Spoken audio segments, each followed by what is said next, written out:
Ngoceh, ngobrol cerdas, bincang asik, menginspirasi. Hai Sohib, apa kabar semuanya? Semoga di saat pandemi seperti ini, Sohib selalu menjaga kesehatan dan menaati protokol kesehatan ya. Perkenalkan, nama aku Leonie Rindang Agusta, host episode Ngoceh yang ke-19. Nah, sebelumnya teman-teman udah pada tahu belum nih, Ngoceh itu apa? Nah, Ngoceh itu adalah singkatan dari ngobrol cerdas yang tujuannya untuk memotivasi dan menginspirasi. Nah, Ngoceh ini juga sering mengundang tokoh-tokoh inspiratif loh. Tema Ngoceh episode ke-19 kali ini yaitu The Power of Ibu-Ibu. Saat ini Indonesia Baik berkolaborasi dengan Kelas Bersama. Kelas Bersama itu adalah komunitas bergerak di bidang pendidikan dengan menjadi penyambung antara siapapun yang tergerak untuk bersedekah ilmu dan para pencari ilmu sepanjang hayat.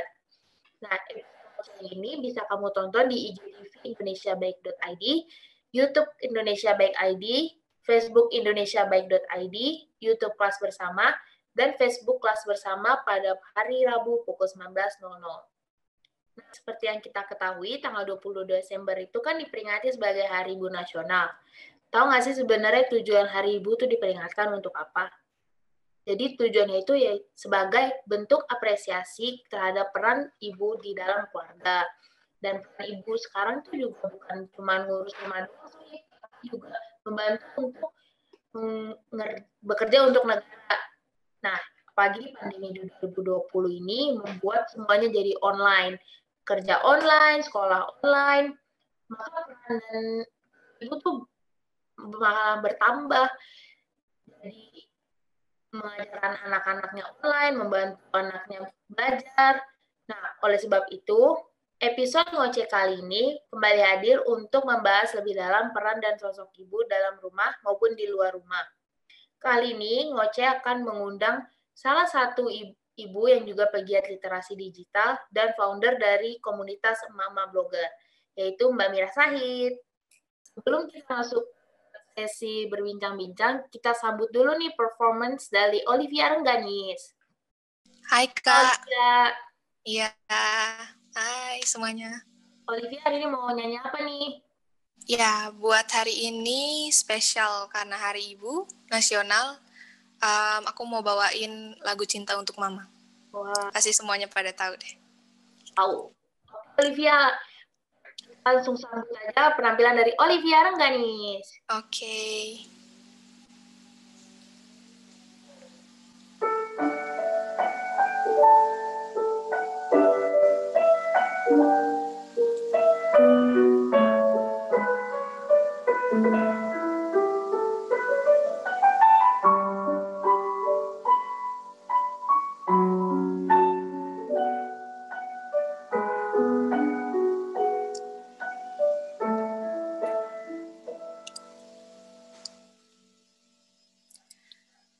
Apa yang ku berikan untuk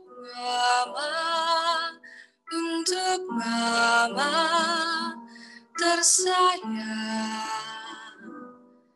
Tak ku miliki sesuatu berharga untuk mama tercinta. Hanya ini ku nyanyikan senandung dari hatiku untuk mama. Hanya sebuah lagu sederhana, lagu cintaku untuk mama. Apa yang ku berikan untuk mama tersayang. Tak ku miliki sesuatu berharga untuk mama tercinta. Hanya ini ku nyanyikan senandung dari hatiku untuk mama. Hanya sebuah lagu sederhana, lagu malam.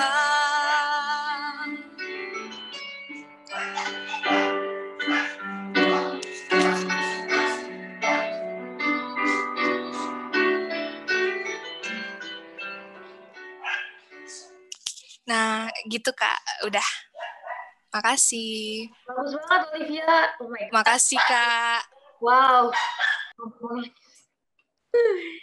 Olivia jangan kemana-mana ya, supaya nanti Olivia akan perform lagi. Nah, sekarang kita masuk ke segmen pertama. Namun sebelumnya kita panggil dulu narasumber kita, Mbak Mira Said. Halo Mbak Mira. Assalamualaikum warahmatullahi wabarakatuh. Waalaikumsalam Mbak Mira. Nah Mbak Mira, hari ini kita mau bincang nih Mbak tentang peran ibu. Hari Ibu. Aku ucapin dulu nih Mbak Mira, selamat Hari Ibu Mbak Mira. Terima kasih. Selamat Hari Ibu juga untuk seluruh ibu dimanapun berada ya. Iya. Nah, gimana nih Mbak Mira kabarnya? Kabarnya alhamdulillah baik, sehat, tetap semangat menjalani hari-hari ya, meski masih dalam masa pandemi, tetap menjaga protokol kesehatan kalaupun harus beraktivitas. Sibuknya apa nih Mbak sekarang nih Mbak? Sibuknya apa ya? Sibuk di rumah, sibuk. Kemudian ada aktivitas-aktivitas lain yang memang masih berkaitan dengan komunitas, dengan pekerjaan-pekerjaan. Ya, alhamdulillah semua dijalani. Oh gitu. Aku mau nanya dulu nih Mbak, tapi aku nanya yang enteng-enteng dulu ya Mbak. Boleh. Nah, kenapa sih Mbak Mira memilih untuk menggabungkan literasi digital dengan peran ibu? Oh, oke. Ini sih pertanyaannya enggak ringan ya. Sebelum masuk ke yang lebih dalam, Mbak, kita mulai. Oke. Mengapa menggabungkan peran sebagai pegiat literasi digital ya dan ibu sendiri?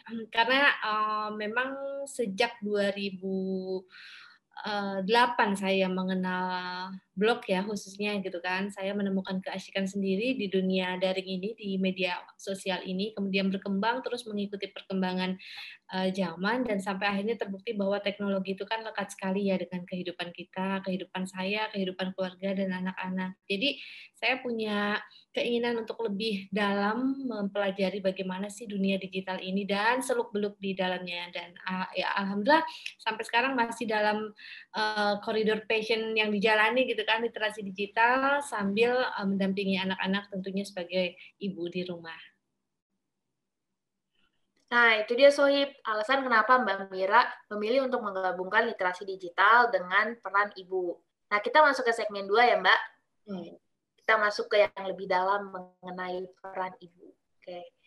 Menurut Mbak Mira nih, Mbak, bagaimana sih kesadaran masyarakat terhadap sosok dan peran ibu? Apakah menurut Mbak Mira udah diapresiasi sosok dan peran ibu? Oke, kalau bicara peran ibu ini memang bukan profesi ya, karena memang dibandingkan profesi lain, peran ibu adalah profesi yang paling tidak tersiapkan sebetulnya. Hanya saja soal apresiasi bagaimana peran ibu di masyarakat ataupun di lingkungan keluarga itu saya rasa sudah jelas sekali. Apalagi di lingkungan keluarga, bagaimana peran ibu bisa mendampingi anak-anak, menjadi ibaratnya menjadi panutan di rumah ataupun ibu lain yang memang punya tugas mengayomi di masyarakat. Gitu. Jadi khususnya untuk ibu sendiri tentu punya tempat di hati keluarga ataupun di masyarakat karena kita tahu bahwa ibu itu punya kekuatan yang kadang kita tidak tahu itu kekuatan dari mana, tapi ketika itu dibutuhkan dan itu dimunculkan menjadi kekuatan yang luar biasa baik untuk dirinya sendiri, untuk keluarganya dan untuk masyarakat.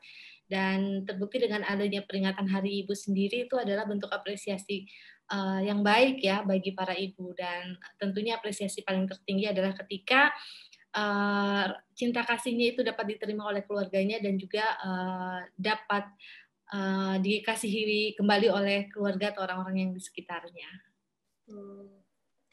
Terus nih Mbak Mira, kan sekarang teknologi semakin berkembang. Terus juga sekarang yang main teknologi bukan anak muda doang, tapi orang tua sama anak-anak. Nah menurut Mbak Mira, penting nggak sih zaman sekarang ini digital parenting? Ya, sejak adanya, khususnya saya sejak mengenal media sosial, internet, dan lain-lain, saya merasa justru saya perlu terjun ke dunia ini. Karena apa? Karena memang saya mendampingi anak-anak yang tumbuh kembangnya nanti lekat sekali dengan media sosial, teknologi, dan internet gitu kan.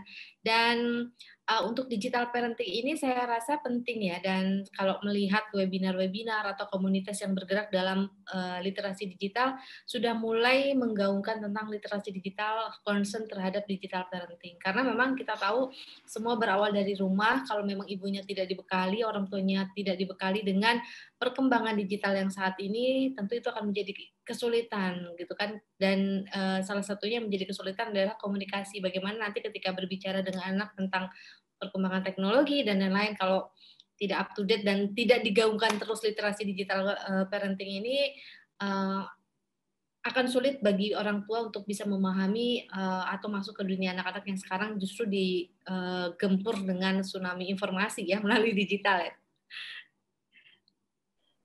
Nah, ini Mbak, kan teknologi juga sekarang dimainnya sama anak kecil tadi aku bilang kan. Nah, anak kecil zaman sekarang tuh orang tuanya bahkan sampai ngebeliin gadget. Nah, menurut pandangan Mbak Mira, peran orang tua kalau anak sedang main gadget tuh gimana sih Mbak? Apakah orang tua nggak takut anaknya nanti kecanduan atau kecanduan sejak dini gitu loh Mbak? Ya, tidak sedikit ya kasus yang memang ditemukan anak-anak yang kecanduan, entah itu bermain games atau aplikasi lain melalui gawainya masing-masing. Tentu ini kembali kepada pola asuh di lingkungan keluarga masing-masing. Jadi menurut saya pribadi sih, setiap orang berhak memutuskan segala sesuatu atau yang terbaik bagi anak-anaknya pun, termasuk ketika memberikan gawai sejak anak usia dini. Nah, itulah fungsinya ada literasi digital parenting untuk memberi pemahaman bahwa ketika orang tua itu memberikan gawai sebaiknya di usia berapa gitu kan, atau memberikan akses ke media sosial itu sebaiknya di usia berapa gitu. Bisa jadi mereka serta-merta memberikan gawe karena memang pemahamannya belum banyak. Dan kita juga kan tidak bisa melarang ya, nggak boleh nih orang tua kasih gawe sama anak-anak, sementara ketika anak bersentuhan dengan gawe, dengan teknologi dan media sosial, bisa jadi di dalamnya juga ada proses kreatif gitu, asal tetap didampingi oleh orang tua. Jadi harus didampingin ya Mbak? Betul, betul sekali. Terus nih Mbak, kan lagi pandemi COVID gini, anak-anak sekolah online, terus PR juga semakin numpuk. Nah, otomatis peran ibu bertambah dong kan ya. Nah, pengalaman Mbak gimana nih Mbak ngajarin Mbak anaknya sekolah online? Karena anak saya ini yang besar sudah SMK dan yang kecil SMP ya, jadi memang saya mencoba mempercayai mereka dengan pola yang mereka buat sendiri. Apalagi yang SMK kan sudah tahu, sudah 17 tahun, sudah tahu baiknya seperti apa, cara screen time seperti apa, manajemen waktu dan sebagainya. Memang agak PR adalah di yang kecil SMP gitu kan, apalagi dia terbiasa belajar itu sepertinya harus didampingi. Nah, sementara saya juga kan ada aktivitas dan bekerja di luar rumah, kadang itu yang menjadi PR buat saya pribadi. Tetapi ini juga tidak dialami oleh saya yang ibu bekerja ibaratnya gitu kan. Pasti ibu di rumah juga menjadi bebannya 2 kali lipat karena harus mengurus rumah gitu kan dan lain-lain sebagainya. Hal yang paling sederhana yang bisa dilakukan adalah yang pertama tentu mendampingi anak, mengkomunikasikannya bagaimana baiknya pola belajar yang ingin dilakukan sama anak tersebut gitu kan. Apakah memang mama tidak perlu mendampingi atau mama harus mendampingi dan lain-lain seperti apa, baru nanti dikomunikasikan juga dengan gurunya pola yang asik atau yang menyenangkan itu seperti apa. Dan menurut saya sih pandemi ini jangan terlalu sebaiknya tidak terlalu menaruh ekspektasi tinggi lah sama anak-anak ya, karena mereka di rumah saja sudah stres gitu kan, apalagi harus kita bubuhi dengan pelajaran yang luar biasa banyak banget. Berarti si kecil mulai aktif ya Bun? Iya, terus. Terus nih Mbak, aku kan sering nonton TV, terus sering lewat iklan band padi itu yang ingat pesan ibu, yang tentang protokol kesehatan. Nah, menurut Mbak, kenapa sih kok judulnya malah ingat pesan ibu, bukan ingat pesan presiden atau pemerintah? Apa sih powernya gitu? Oke, ini the power of ibu ya, the power of emak. Kalau kita bicara kenapa ada kampanye misalnya yang digaungkan tentang ingat pesan ibu, karena memang kita tahu bahasa pertama yang dikenal oleh anak-anak adalah bahasa ibu ya, gitu kan.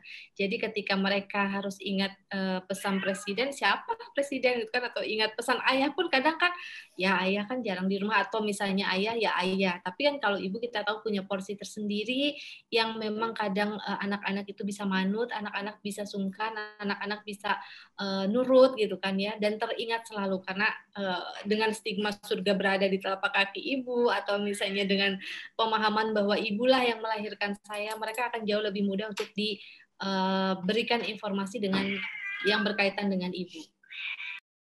Oke, nah ini Mbak kan punya yang komunitas emak blogger itu Mbak. Nah, apa sih yang membuat Mbak terpikirkan untuk membuat komunitas tersebut?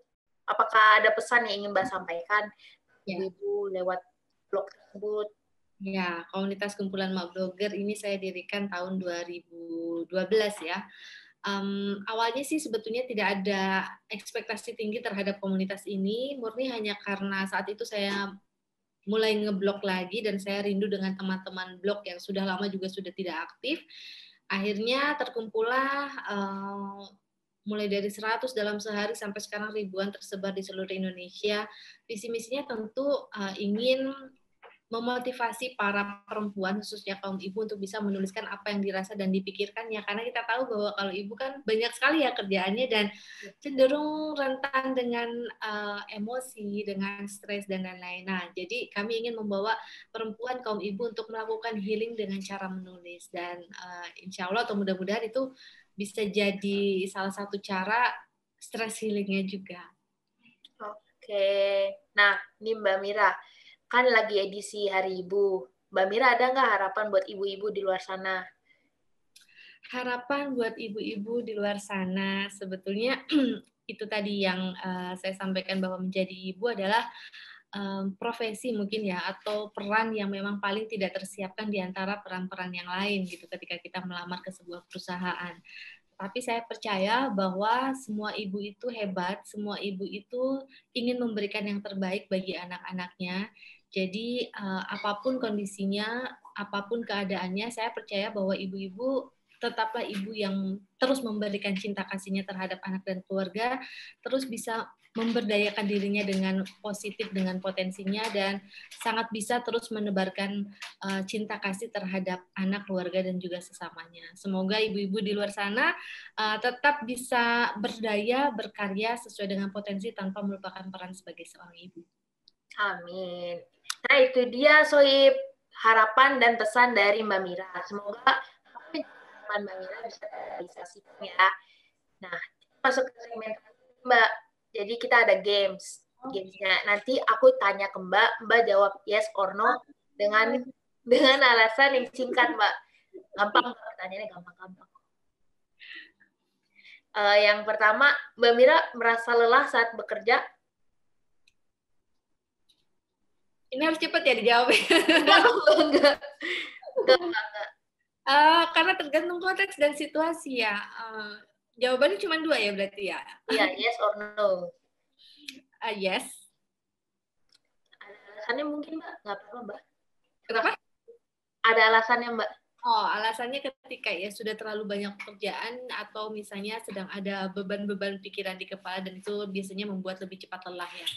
Tapi selama sayanya baik, selama pekerjaannya menyenangkan, insya Allah tidak terasa lelah. Lanjut, Mbak Mira jenuh nggak dengan kegiatan sekarang? Dengan kerjaan sekarang? Iya. Enggak. Enggak ya Mbak? Kan, ya. Sebenarnya Mbak Mira yang sekarang atas kemauan sendiri? Sorry? Soal Mbak Mira yang sekarang, apakah kemauan Mbak Mira sendiri? Pekerjaan? Iya. Iya. Sesuai dengan keinginan. Sesuai passion ya Mbak? Iya, alhamdulillah. Sesuai passion. Oke. Mbak Mira terhadap kondisi kesehatan masyarakat Indonesia? Sorry? Peka terhadap kesehatan masyarakat Indonesia? Apakah saya peka terhadap kesehatan masyarakat? Yes, ya. Oke, saya peka terhadap kesehatan diri saya pribadi tentunya, keluarga dan lingkungan. Ya, lingkungan juga termasuk masyarakat yang memang di masa saat ini khususnya sebaiknya kita sama-sama menjaga kesehatan dengan menjaga tetap protokol kesehatan itu tadi ya, 3M. Oke. Mbak Mira pernah gagal nggak dalam melakukan kegiatan? Pernah gagal dalam melakukan kegiatan? Pernah gagal dalam melakukan pekerjaan gitu ya? Ya.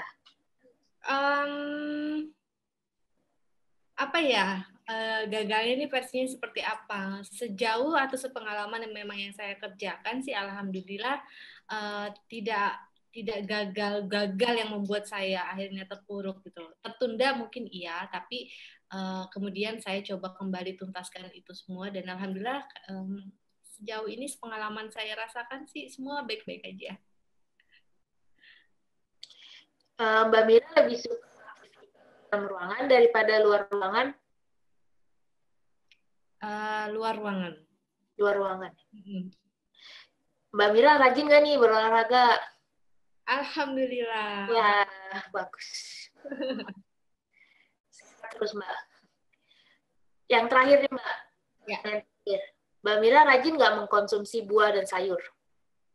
Ini dia nih yang kadang masih naik turun ya ritmenya.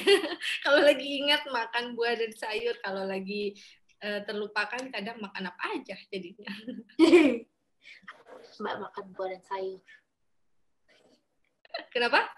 Harus makan buah dan sayur, Mbak. Makan buah dan sayur, ya. Iya, penting. Nah, itu dia Sohib, bincang-bincang kita dengan Mbak Mira. Nah, sebelum untuk bincang-bincang ini, Mbak Mira ada nggak sepatah untuk penonton Indonesia Baik? Yang kaitannya dengan Hari Ibu kah? Iya, boleh, Mbak. Oke, baik buat para penonton Indonesia Baik. Sebelumnya saya terima kasih mengucapkan karena sudah diizinkan untuk ngobrol di sini di Ngoceh ya, dan bisa berjumpa dengan followers teman-teman Indonesia Baik. Di Hari Ibu ini saya percaya, saya ingin menyampaikan seperti yang tadi saya bilang bahwa tidak ada ibu yang tidak hebat, semuanya hebat. Tidak ada ibu yang tidak bisa berdaya, semuanya punya potensi, gitu kan. Mari kita fokus pada potensi untuk terus berkarya dan berdaya.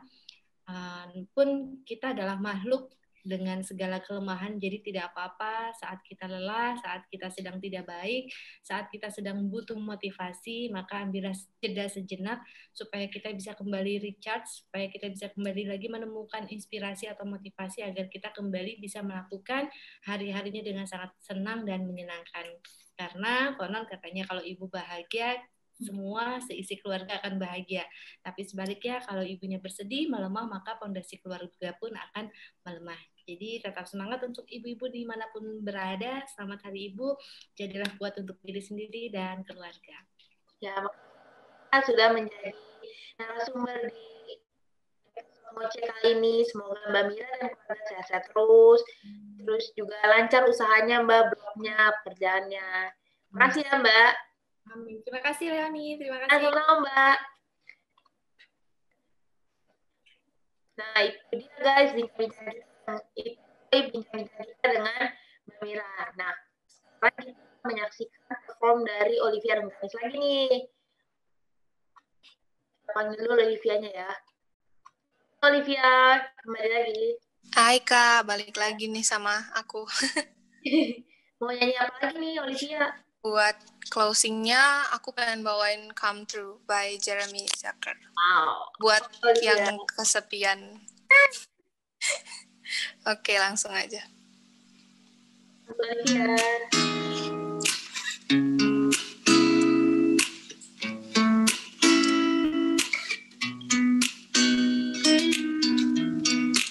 I might lose my mind, waking when the sun's down, riding all these highs, waiting for the calm down.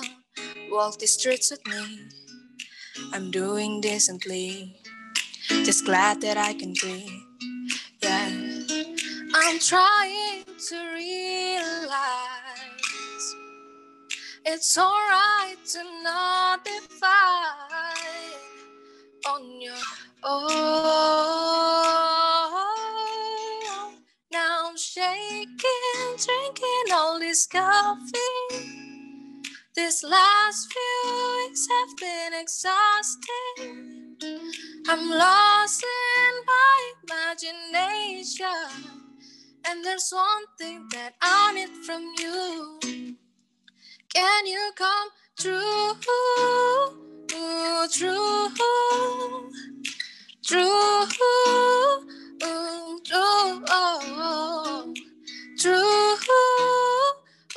yeah.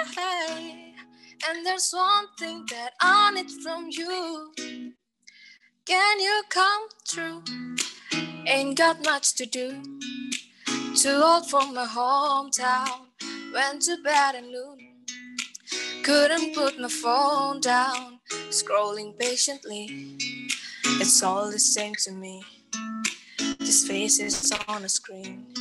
Yeah. I'm trying to realize it's alright to not define on your own. Now I'm shaking, drinking all this coffee. This last few weeks have been exhausting. I'm lost in my imagination, and there's one thing that I need from you. Can you come true, true, true, true,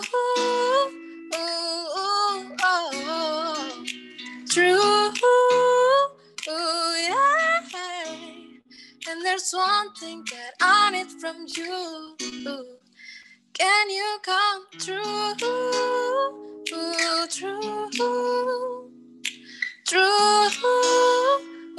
yeah, true, yeah. And there's one thing that I need from you. Can you come true? Makasih. Olivia jangan pergi dulu, kita ngobrol dulu. Kenapa nih? Oke, boleh. Ngobrol singkat dulu gitu kan. Boleh. Gimana nih Olive kabarnya? Ya luar biasa, meskipun lagi pandemi.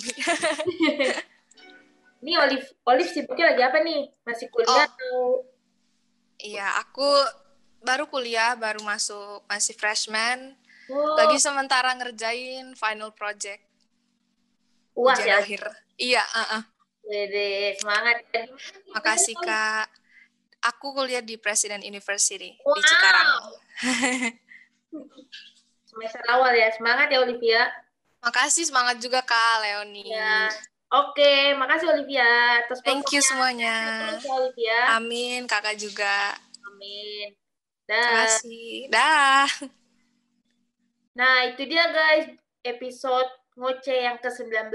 Jangan lupa untuk saksikan Ngoceh melalui IGTV indonesiabaik.id, YouTube Indonesia Baik ID, YouTube Kelas Bersama Kita, Facebook indonesiabaik.id, dan Facebook Kelas Bersama Kita. Terima kasih. Selamat hari Ibu semuanya.